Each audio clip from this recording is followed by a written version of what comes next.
Stalin. Yes. Yeah, I understand that you're currently in charge for criminal defamation. Maybe perhaps I haven't read the book.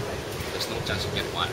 So I would like to know what exactly is the motivation for coming up with a book like this. Motivation. I was motivated, I think, after I covered the trial of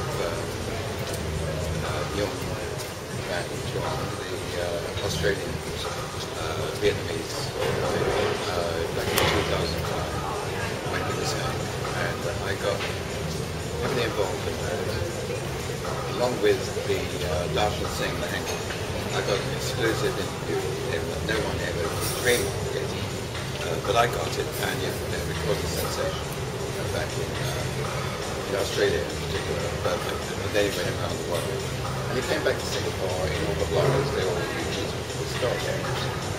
And when I kept in touch with Dasha, and over many, many weeks, months. In fact, I last saw him in April at his home, where they invited me to lunch. And we had a convivial lunch, and nice chat. I took another picture of him and us together and so on. And so I was originally going to do the book with him. It was his story. I was going to ghost the story by him, you know, the hangman. But when I started looking into the cases that really interested me, like Amara Tochi, Shanmugan Murugesu, and Vignes Morty, I was quite incensed by it, by the way they were treated. And then roughly at the same time, the case of Julia Boll came up, and she was on the way to death row. The charges she had. She ran a big drug trafficking ring in Singapore with some other guys, and she was arrested. She was charged with mandatory drug trafficking offence, plus 5 or 6 other offences. She stored these drugs in one of the flats that she rented or leased in Goodwood Park and Balmoral Park, and the one they were just around the corner from each other. And when that case came up, and the German government got involved, they put pressure on Singapore and offered them inducements also to not to convict her of a mandatory death sentence charge. And all of a sudden, all the charges against her were reduced to 1, and the mandatory one was reduced to a 20 to 30 year sentence. She got only 5 years.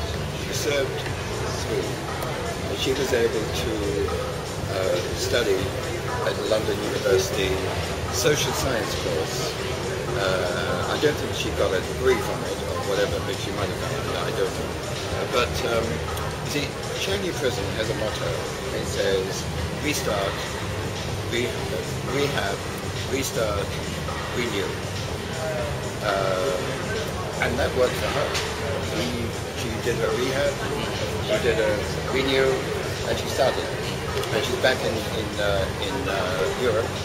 And I believe that the first place she went to when she was free, she went to Amsterdam, which they call drug heaven, where certain types of drugs are available in cafes. Right? So, at the same time,